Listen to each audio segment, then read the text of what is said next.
fascinating conversation.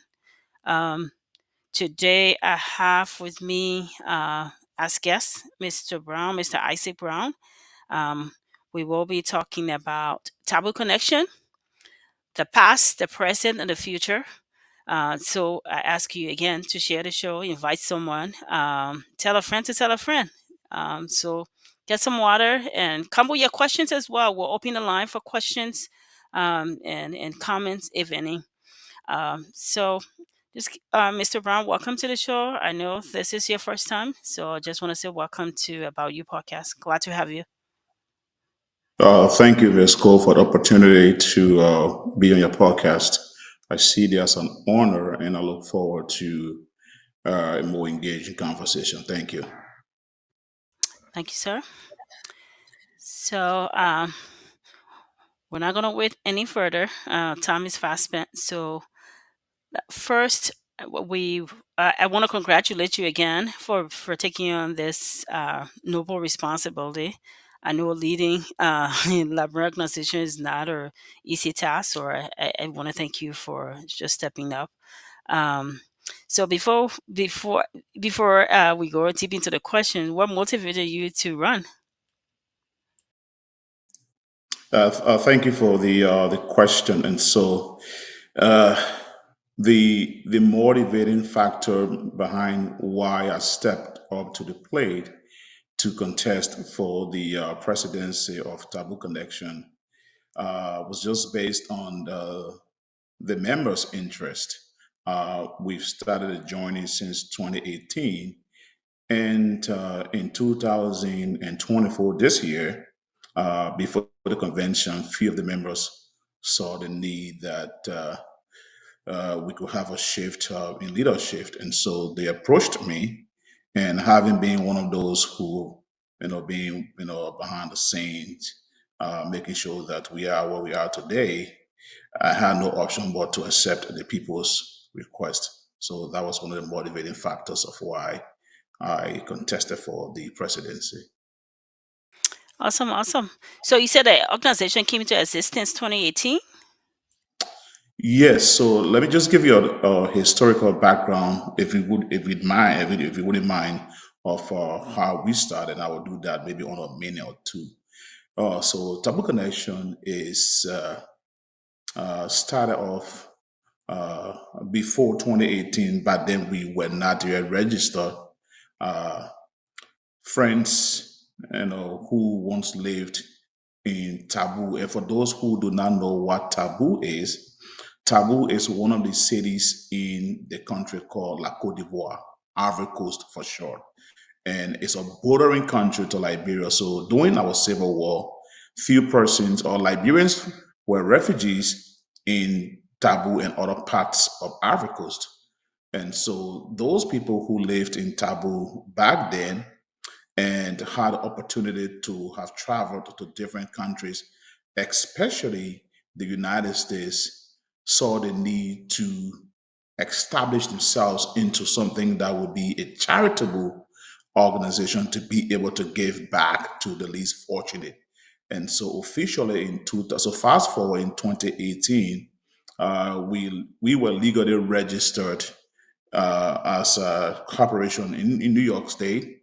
And since then, we've had that non-for-profit status to operate in the United States. So, in essence, what we do is just being able to give back to people who don't have, the means to, fend for themselves. So that's who we are. We just give back to people who are needy. So that's just a little historicity of what we are. Awesome. So how many members to date? A great question. So per our roster, we have over 200 members who've registered as official members. However, we do have a Facebook page which has over 2,000 plus persons, but that's just the social media aspect of that. But per the book, we have at least over 200 persons who have registered. And again, if you permit me, I will just tell you how it works. So for our registration process, it's easy. It's just a one-time fee of $25 to become a member of Taboo Connection. And once you make that payment, you become a member. And then we have what is considered a dues pay member. So, for instance, we have $60, which covers the entire year. So, if you pay your $60, that covers your dues for the entire fiscal year. And then we do have conventions that we do hold every year, and the fee is $90. So for a total of $150, you become, an active member, to be part of our organization. And again, there are other nuances behind those fees that, if people are interested, I could break those fees down into the various structures, but that's just what it is in essence. So I want to make sure I understood you, and to for people who are listening now or later. So $50 is just a general membership fee. $50, and then you have $60, where when I break it down, it's $5 a month. So that's $60 for annual membership. And then you also have, and then correct me, if I'm wrong. And then you also have $90 for convention. Is that correct? No. So there is a one-time fee of $25. Once you fill out our membership form, there is a one-time fee and you don't get to pay that again. It's $25. Now, there is a $60 that is considered as your annual membership fee. It's $60. So if you want to, break it down, it's the $5 per month.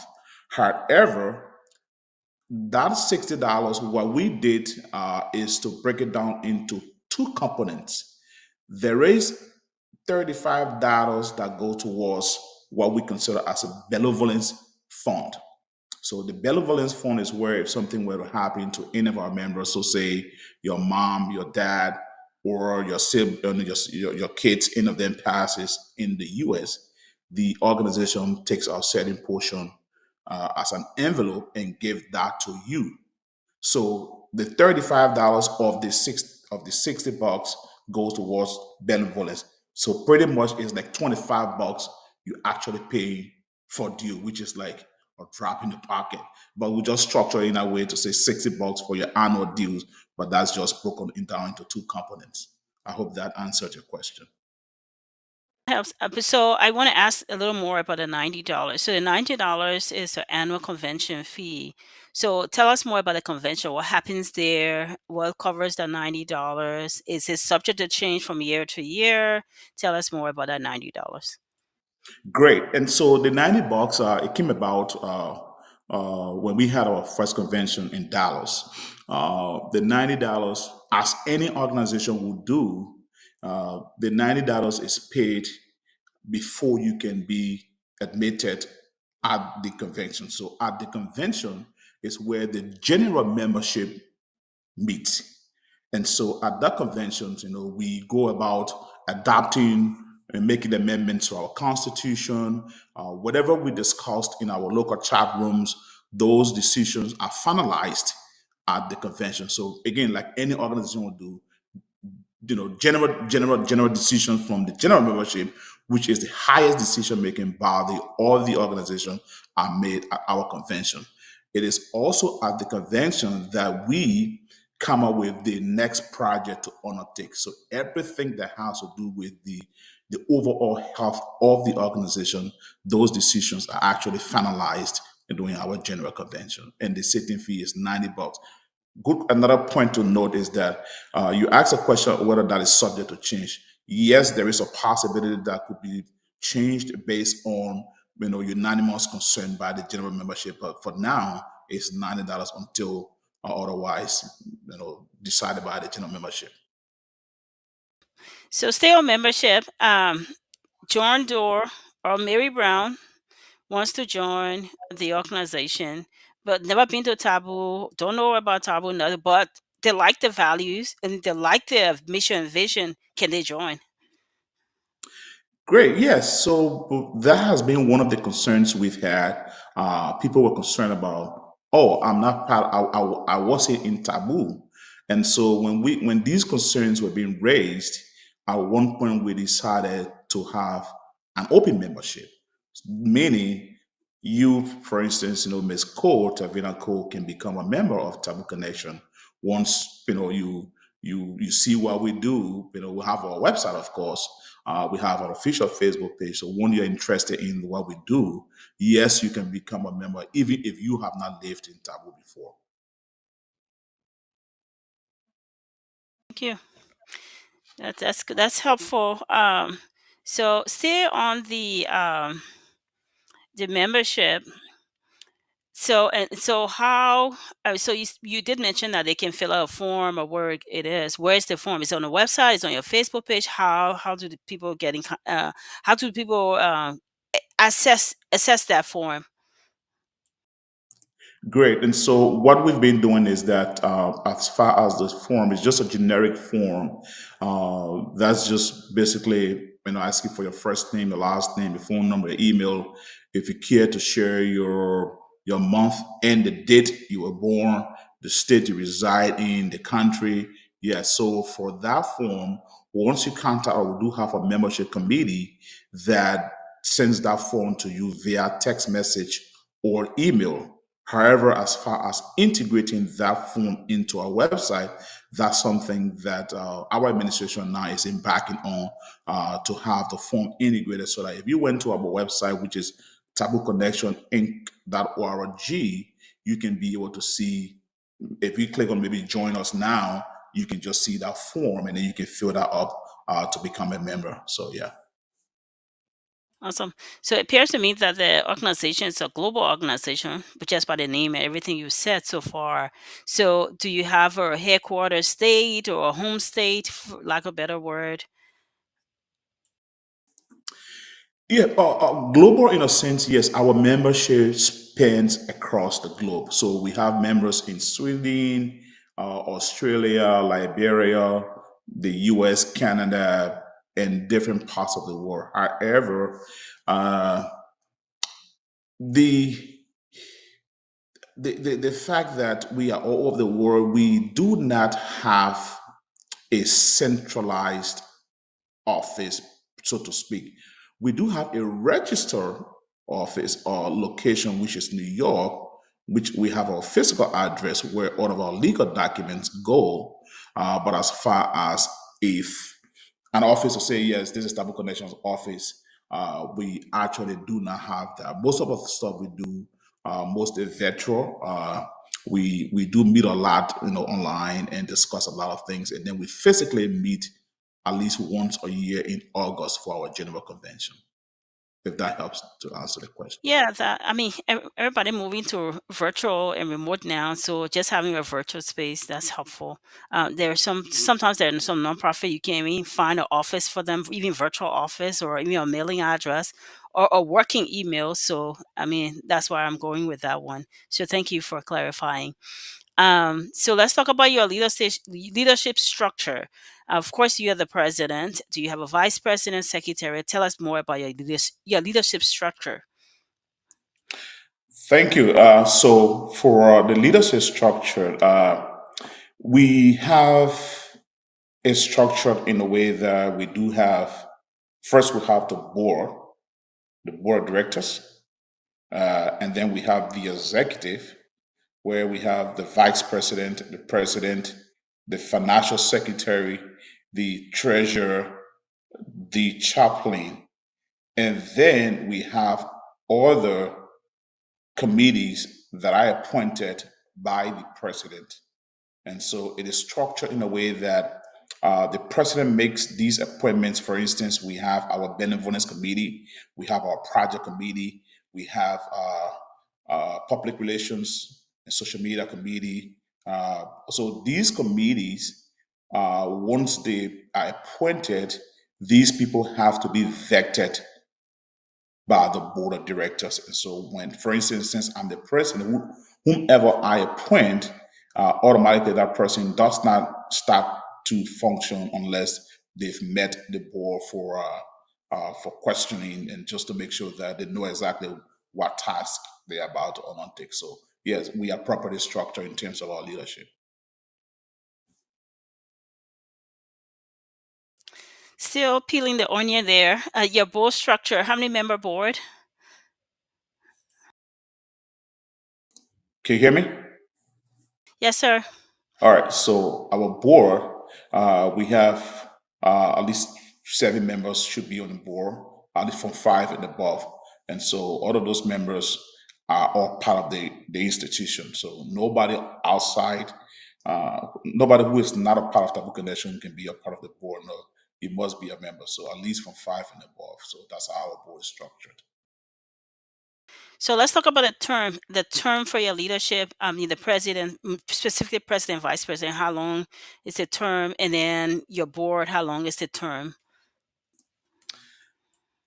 So we have it structured in a way that so that we don't have a conflict or succession. So it is a two terms per leadership. So for instance, I got elected in 2024. So in 2026, my first term will expire.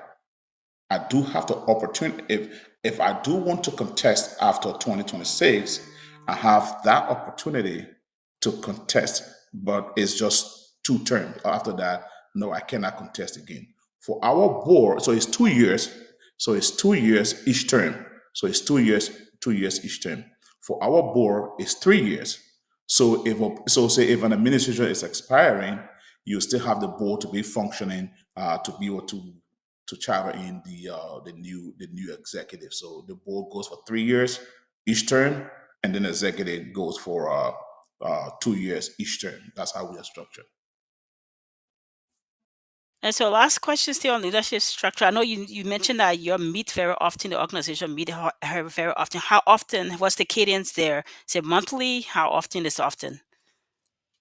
So yeah, for the executive, we are to meet at least once per month. However, there are times that we meet more than once if we do have existential factors that will compel us to meet. If there's an emergency case, yes, we can call for meeting anytime, but we are at least required to meet at least once a month.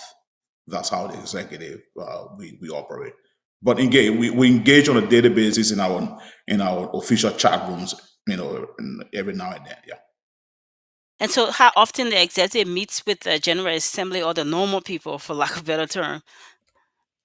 So another good question. So at least again, per our constitution, we are to meet with the general membership at least once a month as well. However, if there's not much to discuss with the membership, they also understand that we engage with them through our chat room. So we are really, really busy in our WhatsApp and Messenger chat room. So all of the communications that executive have to send out there to our membership, those information are filtered into our WhatsApp and our Messenger chat room. So we are engaged with those members from time to time. And if need be that we call for a monthly meeting, if something is really pressing, that will call for to tell votes of the membership, yes, we can call for a meeting. Thank you, sir.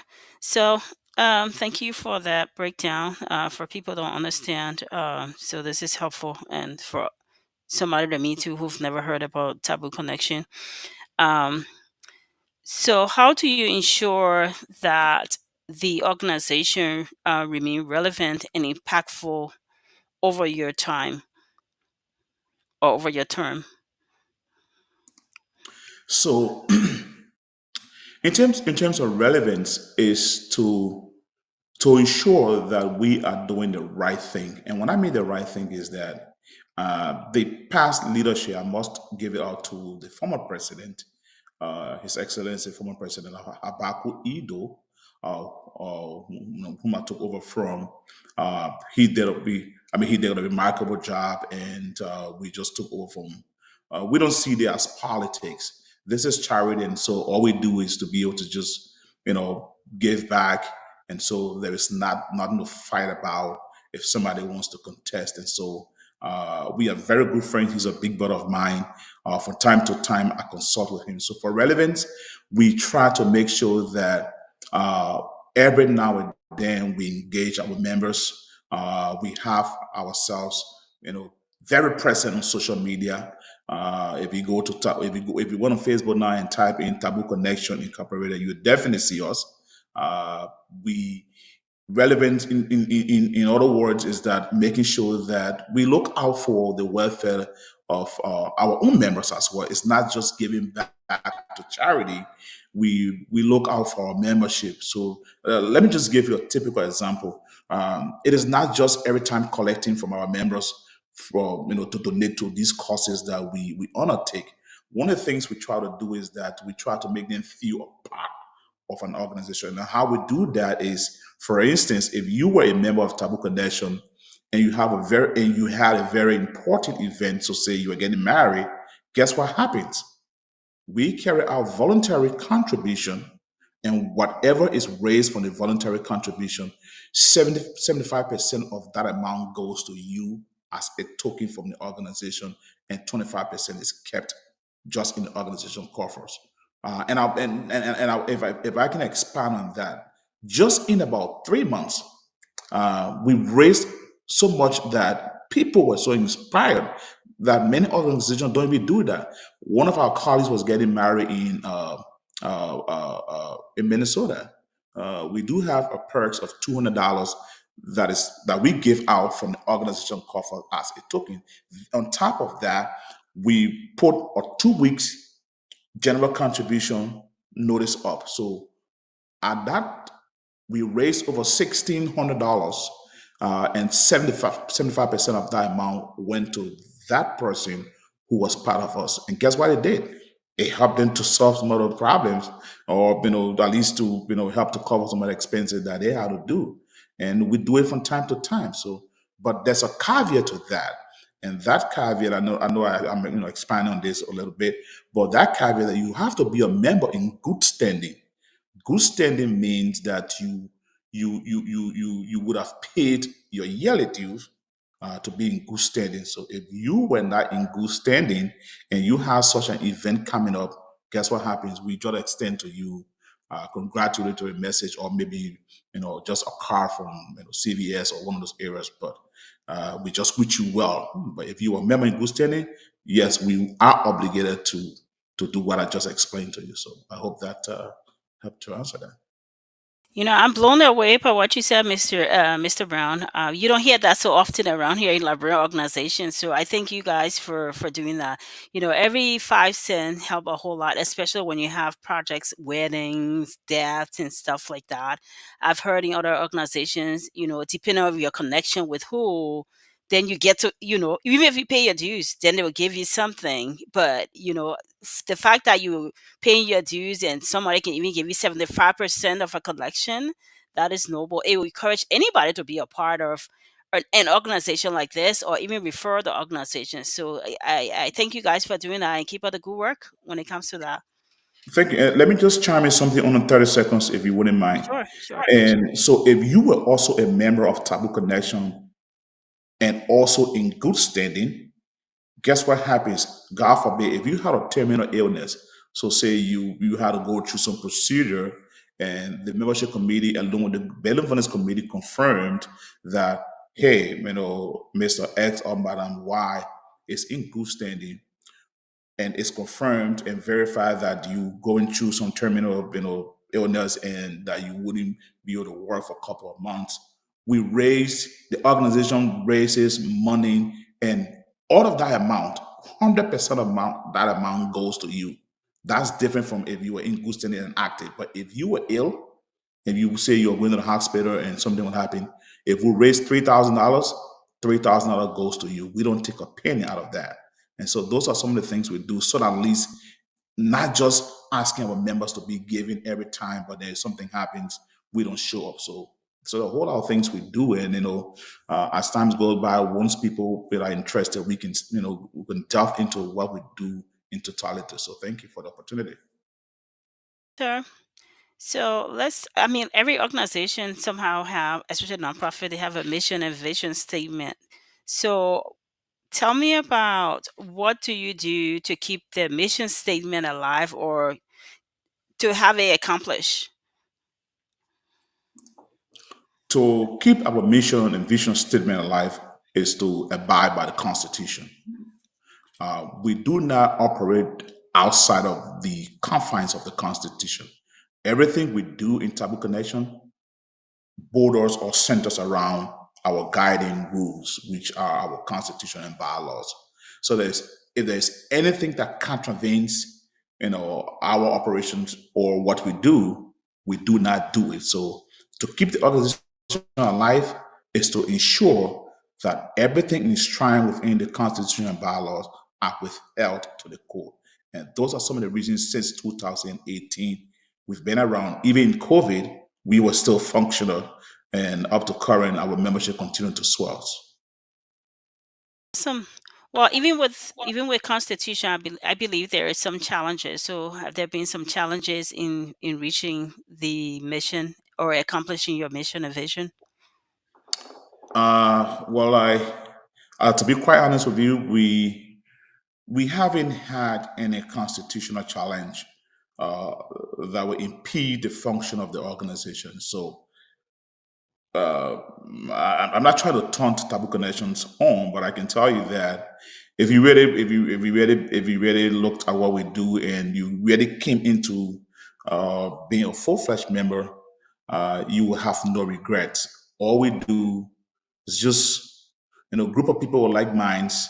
I mean, don't get me wrong, we do have disagreements here and there, but at the end of the day, those things are resolved. So I wouldn't want to, give any wrong information, but to the best of my recollection, I don't see anything that we may have done that will jeopardize our progress up to now. Thank you, sir. So let's talk a little bit about leadership and probably strategy. What leadership skills you think are essential for running a nonprofit or effective nonprofit?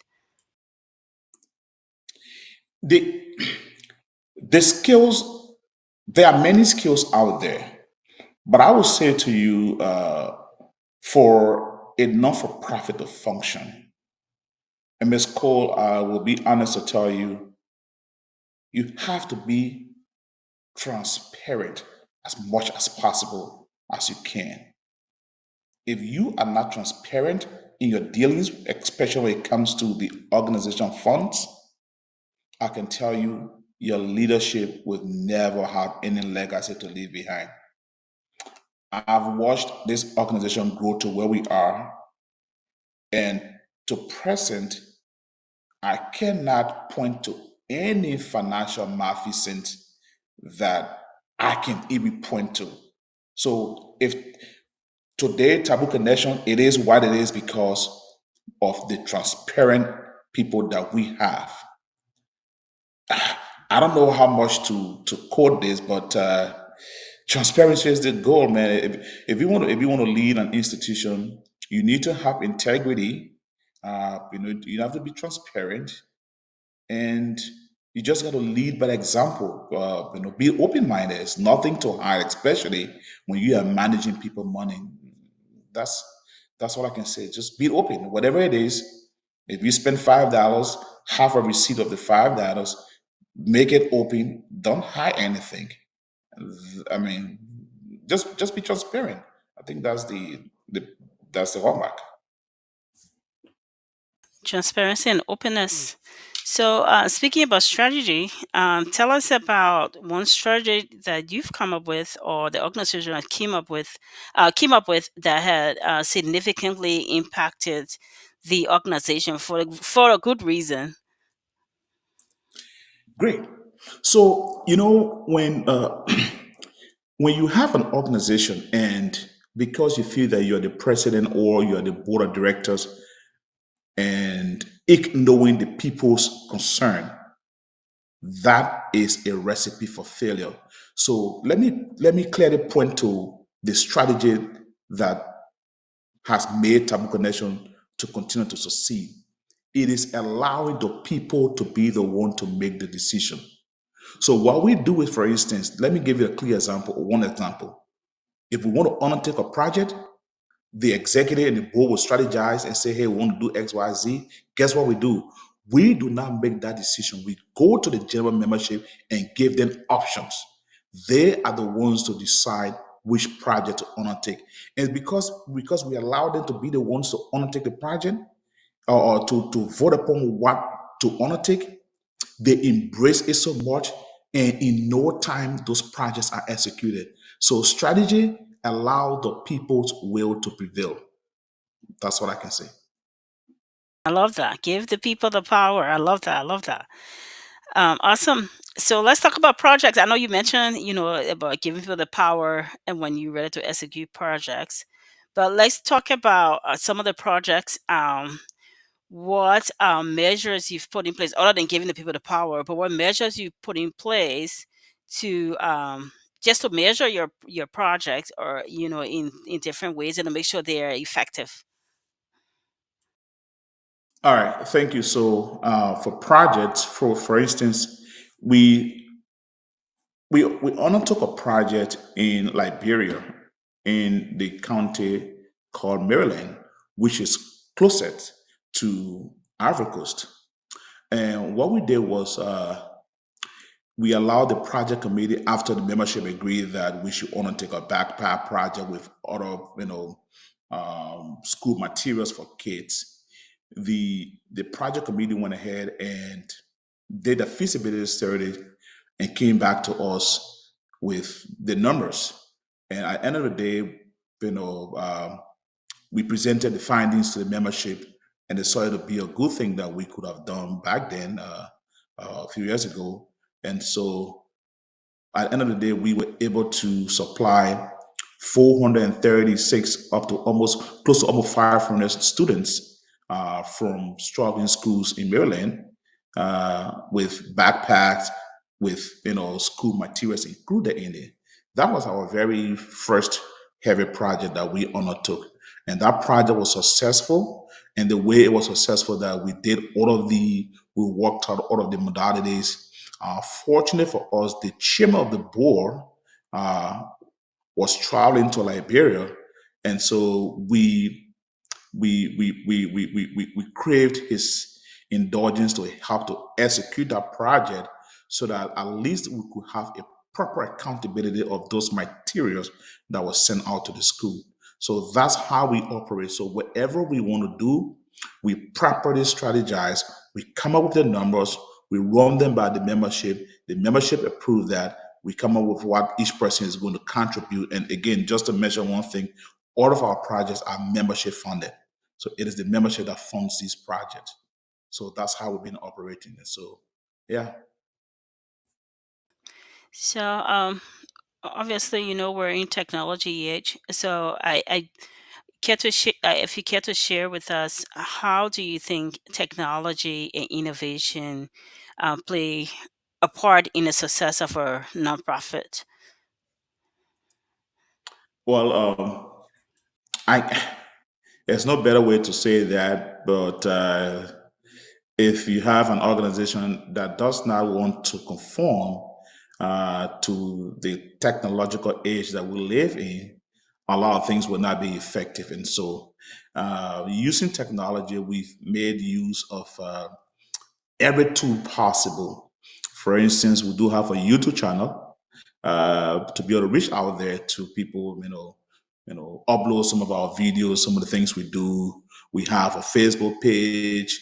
That's a StreamYard account that uh, every now and then membership come out there and discuss way forward for the institution. So whatever tool that we can use in the day and age, we are very open to that. What we do is that we let the membership know that, hey, man, we're going to be using this thing. It's going to help to promote our image out there. It's going to, make people know that yes, we are up to par technologically, and the membership embraces such an idea, and then we go for it. And so we try our best to, continue to look out there, improving our website, its appearance, and just whatever we can do to just make us stand out there. Technically, we know we are open to that. So, yeah, I couldn't agree more that without technology in this day and age, there wouldn't be much you can hear of an institution. So let's talk about retention. I know in different ways you mentioned it. The organization is growing, but what strategies you continue to use and to retain existing members and even grow the organizations. I know most organizations, especially library organizations, they start with 50 and over time they drift to probably 10 or 5. So what is your strategy for success? Strategy for success. I'll put it this way. Over time, when we started, we were engaged into some of the things, like I said, being able to look out for our members, like recognizing them. So if they have weddings coming up, if they have bereavement, if they have major events in their life, we weren't doing those things at first in 2017, but once we adopted that attitude of recognizing and appreciating our members, guess what happened? Our membership, since then continued to swell. And so we think, in order to retain your membership, you have to acknowledge the little they give. And if you do not do that, there is a possibility that, well, why should I be part of this institution that does not recognize me? And guess what happens? So say, for instance, we have this thing where we have active versus inactive members. So I wouldn't like to see my name being placed on an inactive status. So what we do is that once in a while we flash, information to say, hey, you are inactive. And once people see that they're inactive, people always think things happen. And so considering that things happen, everybody wants to be in good standing to benefit some of these things that we do. And so retaining our membership is just based on the fact that we always acknowledge and recognize the things our members do. And by being able to, give back to them once the need arises. So that has been our strength. Or I didn't realize I was a mid. So like any other organization, everybody have conflicts, right? So let's talk about conflict resolution. How have you managed conflicts or challenges within Taboo Connection? Again, no institution is conflict free. And so, based on that fact, I will tell you that Taboo Connection, and again, I don't like to say this, but I've been part of other organizations, but the way this organization operates is a little unique, Ms. Tavina. I'll be honest with you. I've been in Taboo Connection since 2017. So I cannot point to you one instance that we had to call general membership meeting to resolve conflict between, for example, you and I. However, there may be misagreements, with leaders that we can handle in the back end. But to tell you that, hey, two members like exchange words or leadership says something to somebody, and so we have to come to a meeting to resolve that conflict. I cannot point to that. However, there have been instances where there were there were people have just different views of things, and so that those things the board or the executive will resolve those so easily. I can point to you just under my administration. I was able to resolve one instance in no time by just placing a phone call to two individuals, and, and nothing escalated. So I think one of the ways to do that is when if you see there is a potential conflict that will arise as a leader, jump to the phone, call those involved to de-escalate the situation so it doesn't filter to the rest of the membership, because you do not want the general membership to be involved because there will be divergent views and people will have X, Y, Z to say, and then it will spread out. So all you do is do as much as you can as a leader to resolve those in the back end. So yeah.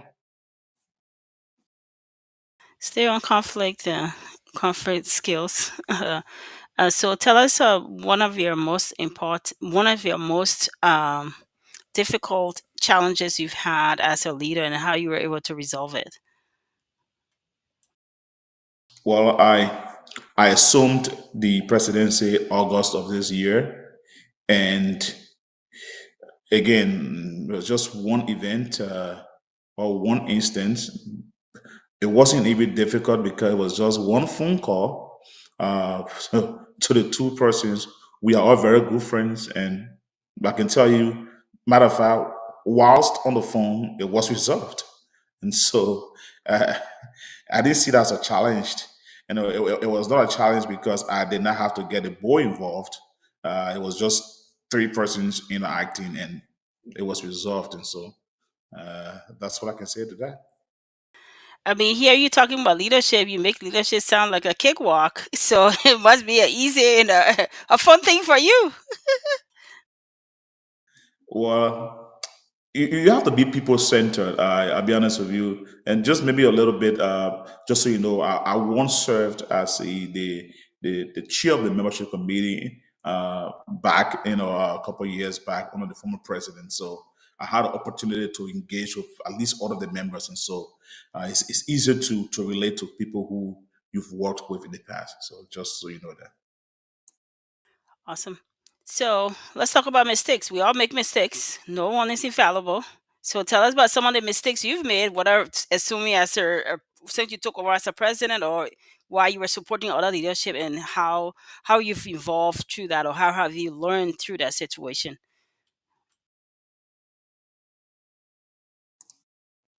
So, since assuming office in 2018, I mean 2024 in August, uh, maybe I will say one of the mistakes that I've made is not to have reached out to all of the members. Uh, I see that's a mistake, and I will admit to that. There's still room for improvement on that. I have to get more, more engaged with the members because these are the people that continue to propel our growth.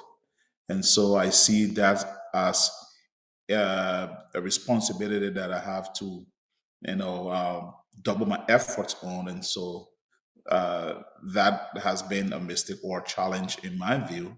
And I'm looking forward at least, to closing that gap very soon. Awesome. So let's talk about some of the projects. I know you talk about past projects, but anything new on the horizon, any initiative projects you want to tell us about, you're excited about that's coming up, whether a year or two from now, months from now? Tell us more. Oh, yes.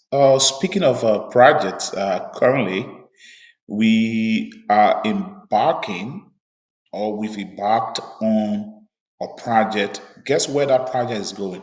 It's going to Taboo, where we like people, a majority of the group in this organization have resided Taboo, there where that project is going. And let me just expand on that. That project is to give back to uh, Liberians are still residing in Taboo and its environs. And we were made aware by our project committee that we still have close to 2,000 plus residents in Taboo. And so the membership agreed that we will go ahead. The goal is before the end of this year, at least by Christmas, the project will be executed. And that is giving at least every household something to eat. And that project is going to cost us 16,000 and some change, 16,000 plus United States dollars. How are we raising that money? Is from the very membership that I talked about earlier. And using a platform, I cannot thank them enough for what they've done and they continue to do. Everything that Taboo Connection has done in the past, is doing now, has been funded squarely 100% by the membership. And so that project is a very huge task, and the membership is doing its best to ensure that we execute that project. So we are looking forward to outsiders to assist us. We have taxed ourselves $153 per member to fund that project. However, there are members who've donated way more than that. The highest donor being $1,000. Yes, the highest donor within the organization donated $1,000 to that cost. And that's our queen. She resides in Colorado. Yep. She donated $1,000 to that cause, and other officials have donated $600, $700, $450, and the minimum is $153. And so we're looking forward, we're looking forward and asking maybe people who are not member of Taboo Connections. I know that would be my closing, but we will also appreciate if Miss Cole can also help Taboo Connection. We need every penny. So thank you. Yes. Mr. Brown, that's a noble act. So, how can I know you talk about the members giving, but how can other supporters or other people hearing about this, or just the broader community, contribute to this noble cause? So we again, like I said, to contribute, we do have our Facebook page. Once you go there and write us, or a we have a Zelle number. That Zelle number we can share with anybody who thinks that they see the need to assist Liberians who are still residing in exile, especially in Taboo, to help us with this project. If they would like to assist us, we do have a Zelle number, and that Zelle number. If would you care if I share that number? So the Zelle number is 518-776-7572. 518-776-7572. And once you make a donation, you will receive a call to thank you and acknowledge that we received your payment.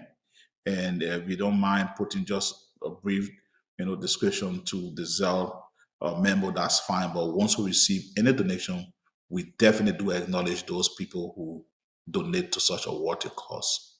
So that's how people contact us, or people can donate to the cause. Just type the number on the screen again. Can you verify, Mr. Brown, that this is correct? Yes, the number is correct. The viewers, now or later, if you'd like to contribute to the cost, they have a project going on that costs about $16,000. That's a lot of money to be, member funded. So every little dollar make a difference in anything we do. I know I run my own nonprofit, so I know how it is to just do things. So if you can help them in any way, I know Holiday Town people are exceptionally generous. So every $5, $1 make a difference. So if you can help them with a project, that would be a lot helpful. Thank you. Uh, Thank you for doing that as well.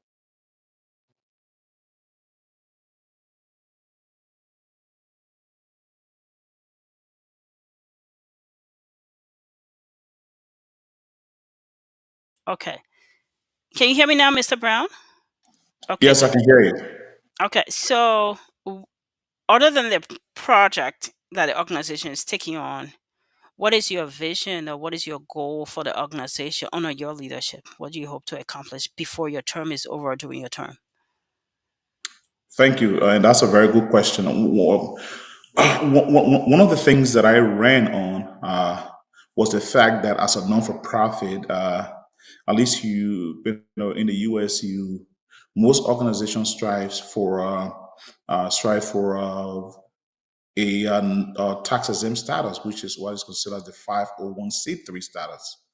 And so, as a charitable organization like ours, we we are we are eagerly awaiting to attain that status, because the goal on my administration is that at least before my first term, uh, Taboo Connections should have had the 501c3 status. And the essence of why we strive for that is because with such a status, the organization will have the opportunity to apply for grants and apply for assistance from other big institutions. Because for now, if we were to do so, there is the unlikelihood that we may not get the needed assistance, because any big organizations wanting to donate to on a small organization want to know whether we do have a tax exempt status, which is the 501c3. And if you Okay. don't have that, they may not, give you what you ask for. And so, my goal before my tenure expires is to ensure that we do have that 501c3 status, and also to structure us in a way that all of our projects would not just be members funded, but at least we would have had some donor support, which is really, really huge because this has been a huge burden on our members who continue to stretch, out from the pockets and funding these projects. And so that is something that is heavily on my heart, and I'm really, really working hard to ensuring that that is achieved. Okay. Awesome. That's a good one. So let's talk about some personal, motivation or what keeps you going. So what motivates you to continue working within Taboo Connection or even working as a president of the organization?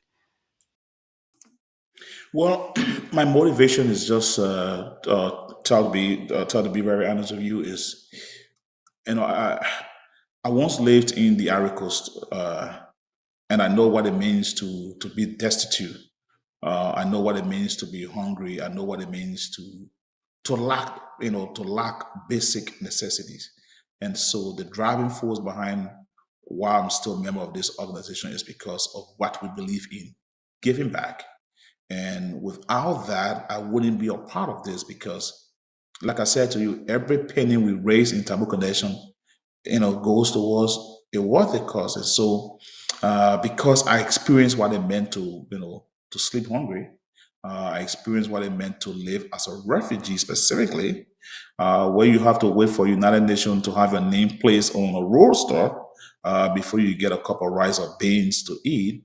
Those things continue to propel me and the rest of those who are part of Tamu Connection. I can tell you that for a fact. Every member of Tamu Connection, that is the driving force behind what we do, what we continue to do. So yeah.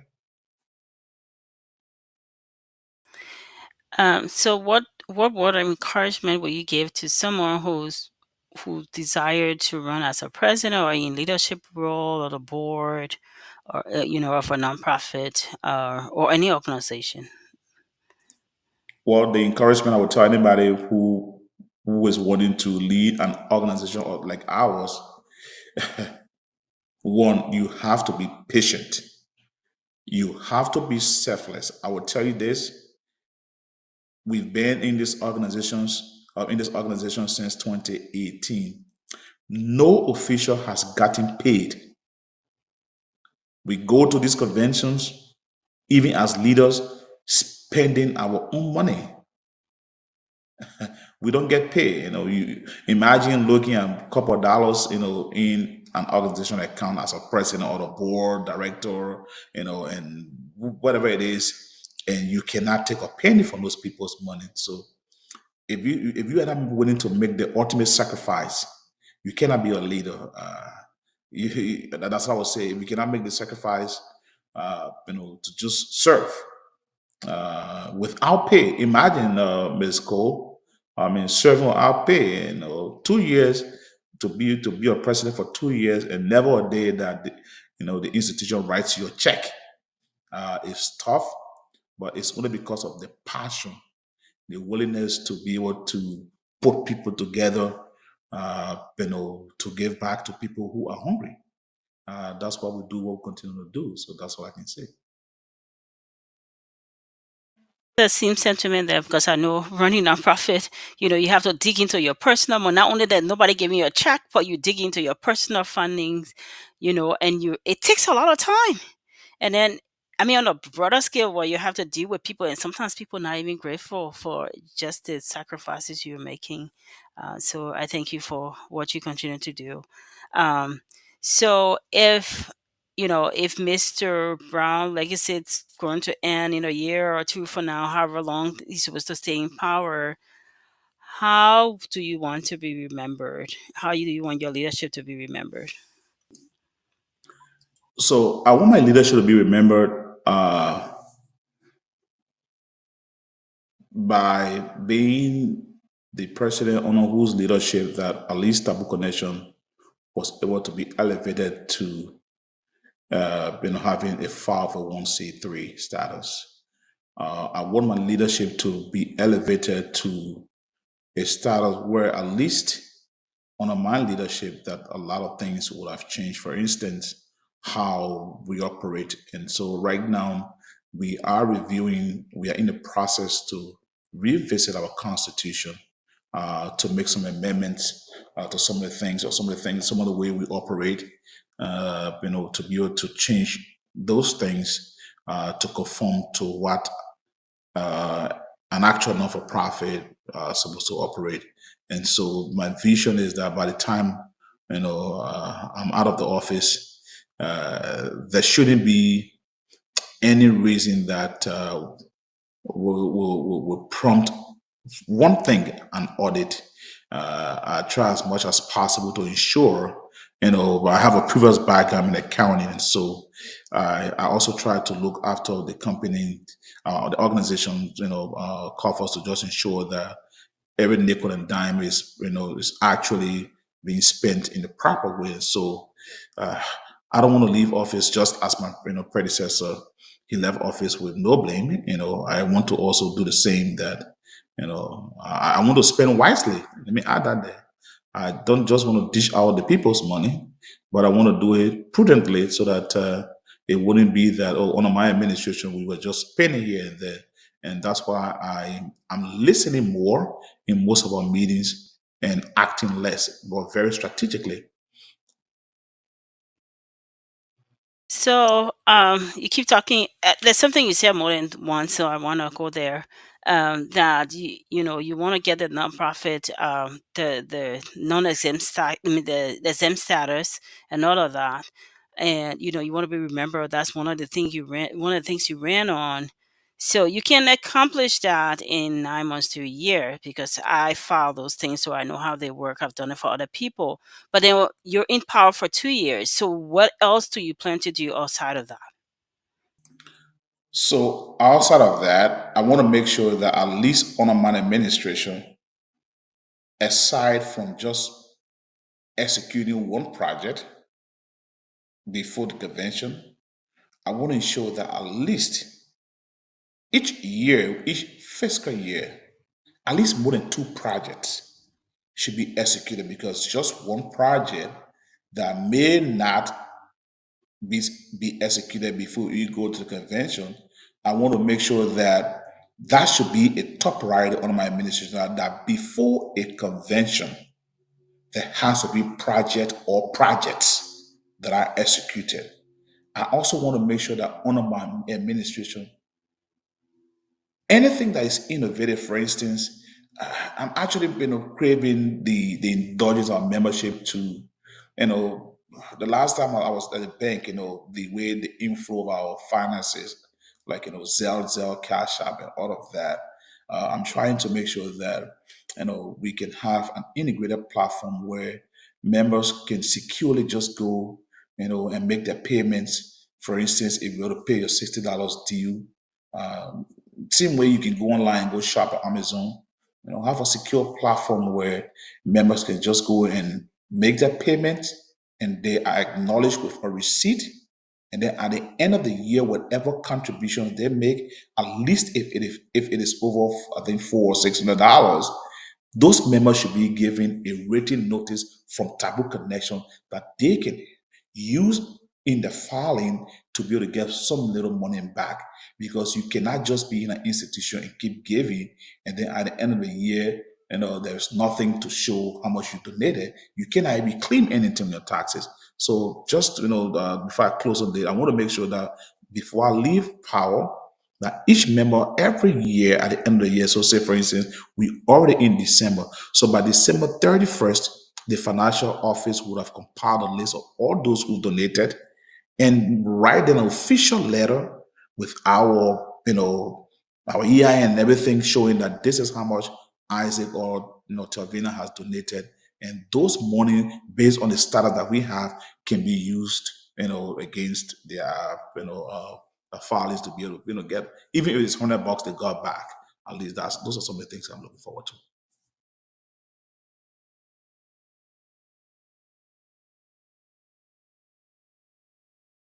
I just want to clear that up, but I still have some personal questions before we draw down the curtains. I know time is of the essence for all of us. So tell us, I mean, dealing with our people, and no shame about it. It's a difficult task dealing with us and even managing us. So what do you do to stay balanced, to avoid burnout? Tell us of some of your coping skills. So, one of the things that I do to stay balanced is to remain very simple. In as much as I'm president, I allow myself to be a servant leader. I do not take the presidency to mean that you know I should be glorified. No, I don't like those glorifications. So guess what I do? The organization got they have some fun chat rooms that people just go and laugh and make fun. Even me as president, when I go there, I tell them, "Hey man, this is no president business. We all here to laugh." And so I allow them to joke with me as I just it should not just be that disrespectful, But I if sometimes you listen to me on the phone with people, that Mr. President title, I don't, hey man, call me Isaac. So be flexible with your people. It's nothing to be too serious about. Once you are flexible with people, they are willing to listen to you. If you call for them to do anything, they will do it. But if you're too serious, too rigid, you want to respond. And let me add this: it is not everything you respond to as a leader, especially now we live in a technological age where we have WhatsApp, we have Messenger. People, members can be provocative. So there are things that they will say in these chat rooms.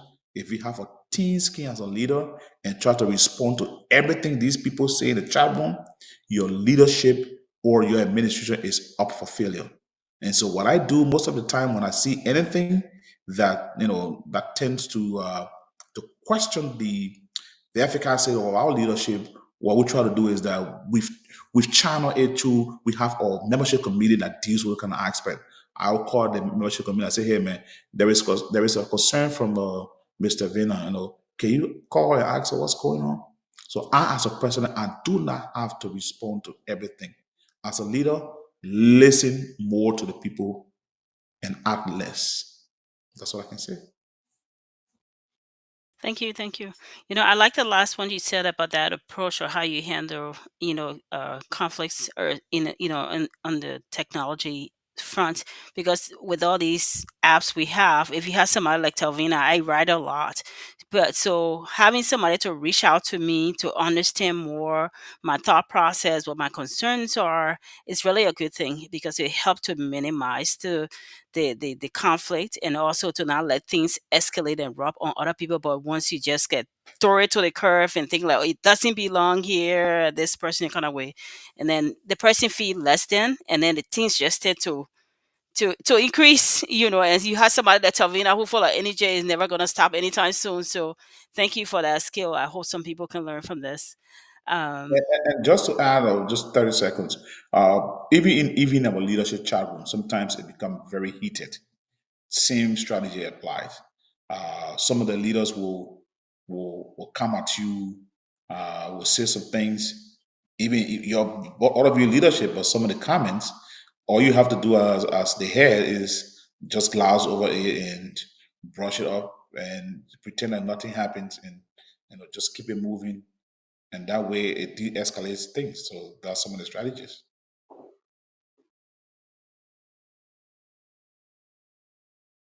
oh, sorry, my computer keep muting. Um, do you have a mentor or somebody that steer you in the direction as you continue to be on leadership role or a nonprofit journey? You care to share? Well, and I will be very honest to say this: I really do not have a mentor. To be honest, what I do is that I read a lot.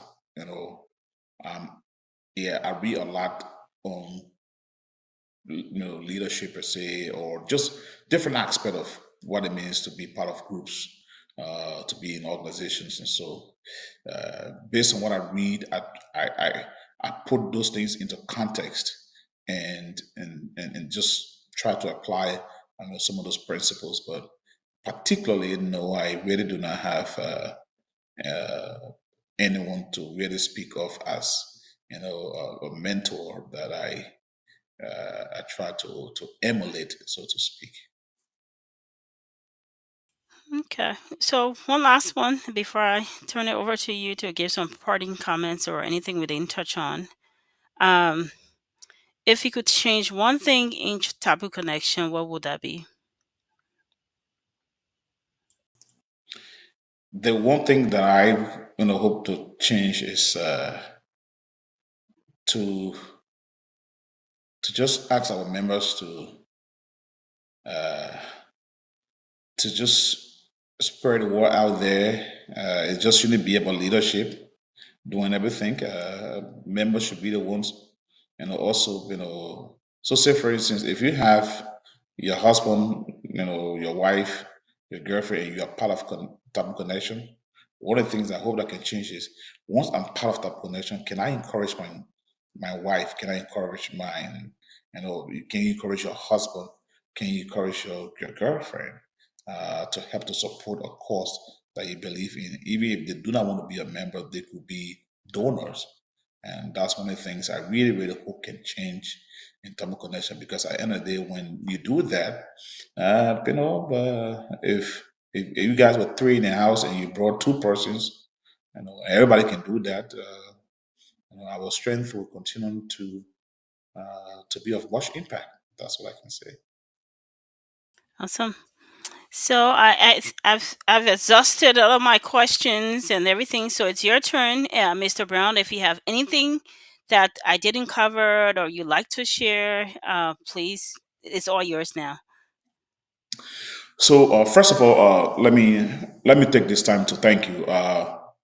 In as much as I did not see this coming, I know that you followed, work. I it just came on the spur of the moment. There was nothing scripted, and so you can see that I was just caught unaware that hey, I'm going to interview today. I want to know what Taboo Connection does, and so I mean, on a very serious note, on behalf of the administration of Taboo Connection and our membership, I really, really want to thank you for all you continue to do. I follow your works on social media. I know you have a not-for-profit as well, and I see all you continue to do, your advocacy and all of that. And so, on behalf of our leadership and the entire Taboo Nation, I want to thank you for this opportunity to appear on your most widely listened to platform. And Taboo Nation, we are here to stay. If anyone is interested in being a member, do not hesitate. Just contact us on the number that was provided, or you can go to Facebook and just type in Taboo Connection Incorporated. You will definitely see us there. You can send us a chat message. Someone will respond to you. Again, just before I let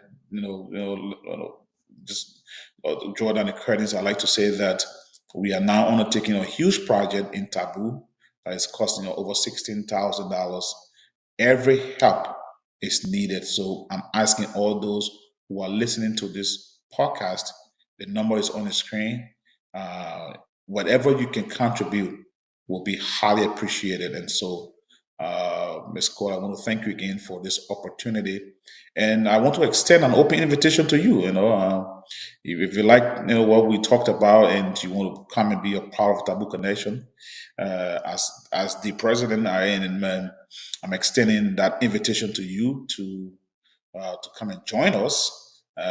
We think you have a lot to offer, and we'll be very much open and welcoming to receive you in open arms and to learn some of the skills that you possess. And so, again, I want to thank you for such an opportunity to have appeared on your show. Thank you. Thank you, Mr. Brown. I want to thank you also for being here. I know you're very busy, and we are busy, but just to take some time off your Sunday to come and talk about your organization, I don't take that for granted. So thank you so much. I like what I hear. Continue to do what you continue to do, and whatever way that we can be of any help, feel free to reach out. We will support in any way we can possible. We're busy, we're stretched very thin, but we love to give back to community. That's our passion. That's where our heart is, and so we don't mind doing it. And I know today we're talking about Taboo Connection, but I know the president of Taboo Connection wear many hats because I follow you. So on a different show, I'm sending an open invitation. We're gonna come back. And this time we're not talking about Mr. Taboo Connection. We're gonna talk about Mr. Brown as the entrepreneur. We're gonna talk about Mr. Brown as the IT professional. And so I'm looking forward to that conversation because I love technology. So thank you so much and have a blessed week. All right, and please, we also look forward to seeing your donation. I will ask, and just before you go, I will ask my financial secretary to make sure that you donate to our cause. So thank you for the opportunity. Thank you, sir.